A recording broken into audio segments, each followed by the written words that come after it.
Hello everyone, welcome back to another video. आज फिर से हम इंडेक्स का एनालिसिस करेंगे।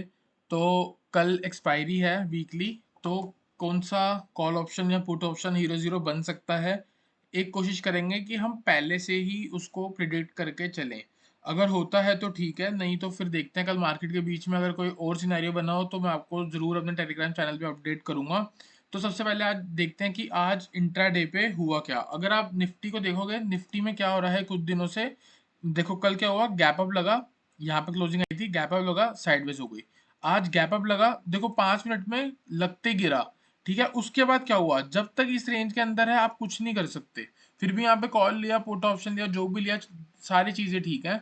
फिर जब ब्रेकआउट हुआ ना, तो बस एक ये ही ट्रेड था जो निफ्टी में बनता था। इसके अलावा सिर्फ और सिर्फ कोशिशें हुई हैं, अगर आप लोगों ने कुछ की हो या मैंने भी कुछ की हो, बस। क्योंकि यहाँ पे देखोगे ना, आज का दिन प्रॉपर सिर्फ और सिर्फ फेक ब्रेकआउट्स का था। देखो क्या हुआ, फेक फेक ब्रेकआउट नहीं बोलूंगा, ब्रेकआउट हुआ, ब्रेकडाउन हुआ, पर अच्छे से मूव नहीं आई। ठीक है, अगर मैं आपको यहाँ पे दिखाऊं, देखो निफ्टी ने क्या किया, यहाँ पे बनाया डबल टॉप पैटर्न ऑलमोस्ट। यहाँ पे भी निफ्टी ने भी और बैंक निफ्टी ने, दोनों ने बनाया। ठीक है, तो यहाँ पे जब ब्रेक हुआ, उसके बाद क्या हो रहा है, साइडवेज हो गया, फिर थोड़ा नीचे आया, एकदम से मूव ऊपर आई, स्टॉप लॉस हिट, और एकदम से नीचे। तो ऐसे ऐसे दिन भी हमको काफी बार देखने को मिल जाते हैं। बस आपको इतना समझ के चलना है, जब आपको पता हो कि ये ऐसे दिन आने वाले हैं साइडवेज वाले, तो आपको अपनी पोजीशन साइज हल्की रख के चलनी चाहिए। उससे क्या होता है, आपके जो एक्सीडेंटल स्टॉप लॉस जो होते हैं, जो एकदम से ऊपर, जैसे अगर किसी ने यहाँ पे बाय किया, तो ये मूव एकदम से नीचे आई और एकदम से ऊपर चली गई, तो ये एक तरह से एक्सीडेंटल स्टॉप लॉस है। अगर ये आपका हिट हो रहा है, तो उस वक्त पे आपको पोजीशन साइज कम रखनी चाहिए। क्योंकि आपको पता है कि आजकल का मार्केट सिनेरियो क्या है, एक दिन देख लिया, अगले दिन देख लिया, 2-3 दिन आगे हमको और ऐसे देखने को मिल सकते हैं। फिर उसके बाद मार्केट एक अच्छा मोमेंटम कैच करेगी और उस मोमेंटम में हम ओवरवेट करके भी चल सकते हैं। ठीक है, तो अभी हम सिंपल बात करेंगे कि आज देखा जाए तो बैंक निफ्टी में हुआ क्या। देखो निफ्टी में अगर हम देखेंगे ना, today Nifty open with the gap up and went sideways, पूरा दिन साइडवेज हो गई। गैप अप होने के बाद जो रेंज बनाई 17,520 से लेके 17,420 के बीच में ही घूमती रही। तो सिंपल है, 17,520 ब्रेक होगा हम बाय करेंगे, 17,420 ब्रेक होगा तो हम सेल करेंगे। सिर्फ दो ही सिनेरियो हैं कल के लिए, बस इसके अलावा कोई ट्रेड नहीं बनता, और इसके बीच में हम अवॉइड करेंगे निफ्टी को। निफ्टी से बढ़िया आजकल बैंक निफ्टी का कुछ तो बना के दे ही जाती है। निफ्टी में तो बस साइड में देखो सो रही है हल्की सी, देखा जाए तो। ठीक है, तो और simple consider cell below 17,400, 20 points का मैं बफर ले रहा हूँ। ठीक है, तो 17,400 ब्रेक होते ही आपको शॉर्ट करना है टारगेट 17,325, 17,265। ये कैसे निकला, अगर आप देखोगे जो ये पूरी मूव आई है ना, ये पूरी अप मूव आई है, इस अप मूव का अभी तक कोई करेक्शन नहीं हुआ। ठीक है, और अगर इसकी हम करेक्शन की बात करें तो मैक्सिमम में कहाँ तक जा सकता है, 17,325, 263 और 200 तक। तो क्या हो सकता है, देखो कल एक्सपायरी है, एक्सपायरी काफी बार ट्रेंडिंग हो जाती है, काफी बार साइडवेज हो जाती है। लेकिन अगर कल एक ट्रेंडिंग एक्सपायरी है और बढ़िया मूव आने वाली है, अगर कल ये अगर हम एज्यूम करके चले, तो कल हम 17,250 का पुट ऑप्शन एक हीरो जीरो करके चल सकते हैं। ठीक है, तो करना कब होगा, जब 17,400 ब्रेक होके सस्टेन हो रहा होगा, क्योंकि हमारे टारगेट 17,325 और 17,265 होंगे। तो अब देखो कल मॉर्निंग में अगर ये होता है तो आप 17,250 का ले सकते हो। पर अगर ये कहीं आफ्टरनून में, दोपहर के कहीं मिडल 12 बजे के आसपास हो रहा है मार्केट के बीच में, तब आप कोशिश करो कि 17,300 की पुट लेने का हीरो जीरो में। हीरो जीरो फिर से मैं डिस्क्लेमर दूंगा कि इसमें स्टॉप लॉस जीरो होता है, जितने पैसे लगाओगे सारे जीरो होने के चांस होते हैं। तो इससे बढ़िया यही रहेगा कि आप एट द मनी या इन द मनी को ट्रेड करो, प्रॉपर ट्रेडिंग की तरह। गैम्बल वाला व्यू है तो मैं दे रहा हूँ, क्योंकि हीरो जीरो ही बनती हैं वो क्या कहते हैं, एक्सपायरी वाले दिन। ठीक है, तो सिंपल है, सेल बिलो 17,400, टारगेट 325, 265। बाय कब करना है, जैसी रेंज का हाई ब्रेक होगा, कंसीडर बाय अबव 17,525, टारगेट 17,600, 625 और 17,710। 17,710 काफी दूर है, तो अभी हम थर्ड टारगेट के लिए बात नहीं करेंगे। पर अगर हमको 1700, 17,600, 625 मिल रहा होगा तो हम इंट्राडे पे बुक करके चल सकते हैं। उसके बाद कैसे मार्केट रिएक्ट करती है, कितने बजे अगली मूव आती है, कब अगला ब्रेकआउट होता है, उसके हिसाब से हम अपना नेक्स्ट टारगेट रखेंगे। तो सिंपल है, अगर 525 मॉर्निंग में ब्रेक हो रहा है, तो आप 17,650 की कॉल को हीरो जीरो बना सकते हो। अगर आफ्टरनून में हो रहा होगा तो आप 17,600 की कॉल को 0-0 बना सकते हो। ठीक है, तो अब सिंपल है, मैंने आपको बता दिया, जैसी रेंज का जिस जगह ब्रेकआउट होगा वहीं पे बाय और सेल करके चलना है। बैंक निफ्टी को अगर हम एनालाइज करें तो बैंक निफ्टी में आज देखेंगे सिंपल यहाँ भी यही हुआ। देखो यहाँ भी गैप अप हुआ था कल, आधे से ज्यादा दिन साइडवेज रहा, फिर एक नीचे फॉल्स ब्रेकडाउन दिया और ऊपर मूव आई। आज देखो क्या हुआ, गैप अप हुआ, स्टार्टिंग में मूव ऊपर आई, उसके बाद साइडवेज हुआ। जैसे कल नीचे गिर के ऊपर गया वैसे ही आज भी नीचे गिर के ऊपर गया, तो 2 दिन से सेम सिनेरियो बन रहा है। देखो अगर आपको याद हो तो मैंने आपको कल कहा था कि कल हमको आज के दिन गैप अप देखने को मिल सकता है, उसके बाद जो भी रेंज होगी उसका ब्रेकआउट होने के बाद 36,430 से 440 का आपको टारगेट दिया था।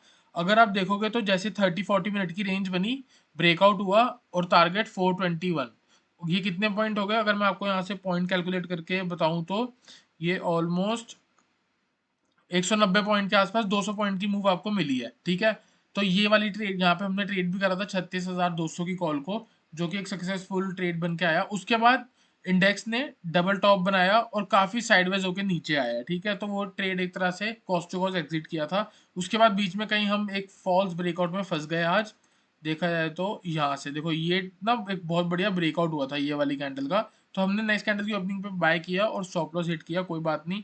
लेकिन 36,500 की कॉल को यहाँ पे बाय करके ये पूरा एंजॉय किया। और अब देखते हैं कल अगर जरा सा भी गैप अप हुआ तो ऊपर की रेंज का ही सपोर्ट लेके इंडेक्स ऊपर की तरफ निकल जाएगा, 36,600 36,700-800 की जगह। ठीक है, तो अभी हम इसको बात करते हैं बैंक निफ्टी के बारे में। Index was heavily range bound today. Range के बारे में अगर हम बात करें तो 36,150 से लेकर 36,350 था। तो कल अगर फ्लैट ओपनिंग होती है या 36,350 के अराउंड आके सपोर्ट लेता है या ब्रेक करता है, तब हम बाय करके चल सकते हैं। टारगेट 36,500 36,600। सेल कब करना है, सेल जैसे ही रेंज, जो ये रेंज है इसका लो जब ब्रेक हो जाएगा 36,100, तो जैसे ही 36,100 ब्रेक होकर सस्टेन हो रहा है, टारगेट 35,900 35,700। इसी के साथ आप इसी में हीरो जीरो को ऐड कर सकते हो। जैसे अगर मॉर्निंग में 36,350 ब्रेक हो रहा है, 36,600 की कॉल लेके आप होल्ड कर सकते हो। 36,100 ब्रेक हो रहा है तो 35,700 की पुट लेके आप होल्ड कर सकते हो। एक और चीज को ध्यान रखना, सबसे पहले मैं आपको बता दूं कि जो मैंने आपको 36,350 बताया वो क्या है। देखो यहाँ पे तो साइडवेज हुआ था ना, इसके ऊपर बाय करना है, और जहां आज का लो लगा था उसके नीचे सेल करना है। ठीक है, सेल ये वाला जो लो लगा था, वैसे तो वो नीचे लगा था 3670 का, तो वो भी हो या फिर ये भी हो, जोन सा भी लो पहले ब्रेक होगा वो आप कर सकते हो।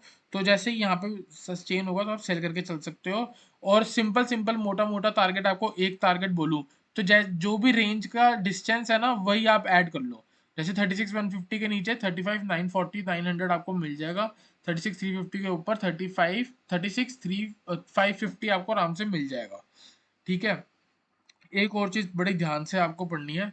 इन द आफ्टरनून अगर कल दोपहर को बैंक निफ्टी 36,625 के आसपास सस्टेन हो नहीं हो पाई, 36,625 को क्रॉस नहीं कर रही और सस्टेन भी नहीं हो पा रही वहां ढंग से, तो हम एक far out of the money का पुट ऑप्शन लेके चल सकते हैं। फार कैसे हो सकता है कि आप मान के चलो कि एक अगर बढ़िया गिरावट आएगी ना कल, तो 400-500 पॉइंट की आ सकती है, जो कि एक्सपायरी में हमको देखने को मिलती है आफ्टरनून में।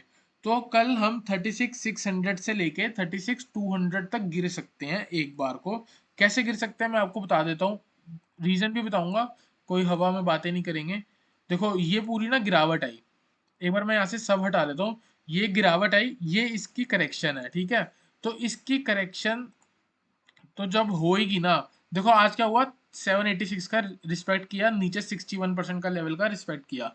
तो अब क्या है, अब अगर ऊपर सस्टेन हो रही है तो 786 आएगा, एक बार रिस्पेक्ट होगा तो ये ब्रेक हो जाएगा, तो और ऊपर कहाँ जाएगी, 36,621 पे जाके ना एक लेवल ऐसा है कि अगर यहाँ से रिवर्सल आया तो इतना स्ट्रॉन्ग रिवर्सल आएगा कि पूरा ट्रेंड लेके जा सकता है वापसी। जो भी अभी तक की अपमूव आई है, इस पूरे ट्रेंड को इनवैलिड करने का दम रखता है ये 886 लेवल, याद रखना ये बात। तो यहाँ से कितनी बड़ी मूव आ सकती है, आने को 1000 पॉइंट की भी आ सकती है, लेकिन कल आएगी इसकी मैं गारंटी नहीं दे सकता। बस इतना कह रहा हूँ कि यहाँ पे एक पुट पुट ऑप्शन का एक हीरो जीरो ट्रेड जरूर बन सकता है। और अगर आपको एक नॉर्मल ट्रेडिंग करनी है तो 36,625 के पास अगर कोई रिवर्सल पैटर्न बन रहा है या कोई ट्रेंड लाइन का ब्रेकडाउन हो रहा है, तब आप ट्रेड करो। और पुट ऑप्शन हीरो जीरो करना हो तो 36,625 दिखते ही पुट ऑप्शन खरीद लो। और ये ट्रेड इनवैलिड कब होगा? इनवैलिड तब होगा अगर ये हाई ब्रेक होता है। जैसे ये 36,825 के ऊपर आके सस्टेन हो जाएगी, आपको अपनी पोजीशन काटनी पड़ेगी। तो देखो वो पोजीशन कौन सी होगी? वो पोजीशन ये होगी कि अगर आप यहाँ से बैंक निफ्टी शॉर्ट कर रहे हो तो सिर्फ और सिर्फ आपका 250 रुपये का स्टॉप लॉस होगा, और मैक्सिमम आप 1200 तक की मूव एक्सपेक्ट कर सकते हो। रिस्क रिवॉर्ड यहाँ से 5 की बनती है। ये एक पोजिशनल ट्रेड है। तो पोजिशनल ट्रेड की भी अगर मूव स्टार्ट होनी होगी ना तो वो कल आफ्टरनून से हो सकती है मेरे हिसाब से। बाकी आपको जैसा सही लगे आप वो कर सकते हो। बस इसको ध्यान रखना कि 36,625 के आसपास से रिवर्सल आएगा ही आएगा। आई होप आपको एनालिसिस समझ आया हो दोनों इंडेक्स का। मिलते हैं नेक्स्ट वीडियो में एक अच्छे एनालिसिस के साथ। वीडियो अच्छी लगी हो तो इसको लाइक करना, चैनल को सब्सक्राइब करे बिना मत जाना। मिलते हैं नेक्स्ट वीडियो में।